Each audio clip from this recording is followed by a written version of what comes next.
Serial number 4, question number 815, Sri Lakshmikanta Rao Tota and others.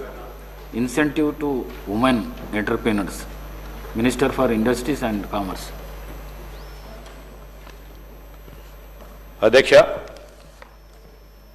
మొదటి ప్రశ్నకు జవాబు అధ్యక్ష. టీ ఐడియా పథకం క్రింద జనరల్ కేటగిరీ కోసం పెట్టుబడి మొత్తం 15% చొప్పున పెట్టుబడి సబ్సిడీని 20 లక్షల వరకు పరిమితం చేయబడింది అధ్యక్ష. అయితే మహిళా యాజమానులైన సంస్థల కోసం అదనంగా 10% పరిమితి అంటే 10 లక్షల వరకు మొత్తం 30 లక్షలను ప్రభుత్వం సమకూరుస్తుంది అధ్యక్ష. అదేవిధంగా స్టాంప్ డ్యూటీ, ట్రాన్స్ఫర్ డ్యూటీపై 100% రియంబర్స్మెంట్ కార్యక్రమం అధ్యక్ష.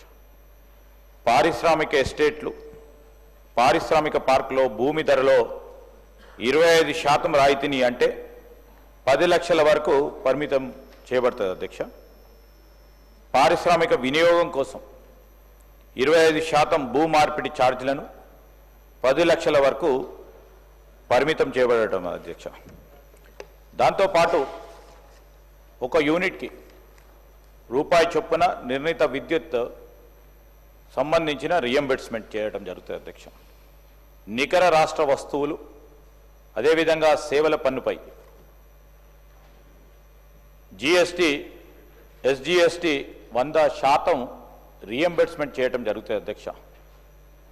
సంవత్సరం ఒకటికి 9% గరిష్ట రియంబర్స్మెంట్ లోబడి సంవత్సరం ఒకటికి 3% అధికంగా నూతన సూక్ష్మ చిన్న తర సంస్థల ద్వారా నిర్ణీత మూలధన పెట్టుబడిపై తీసుకున్న కాలిక రుణంపై పావులా వడ్డీ పథకం క్రింద వడ్డీ సబ్సిడీ కూడా ఇవ్వబడటం జరుగుతుంది అధ్యక్ష.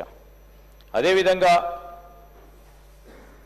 1 కోటి గరిష్ట పరిమితితో ఐఏడిఎఫ్ నుండి మౌలిక సదుపాయాల వ్యయంతో 50% తోడ్పాటు ద్వారా స్వాతంత్ర సంస్థలు, పరిశ్రమలు వారి కోసం పరిశ్రమ గడప వద్దనే రోడ్లు, విద్యుత్తు, నీరు వంటి మౌలిక సదుపాయాలను సమకూర్చడం జరుగుతుంది అధ్యక్ష.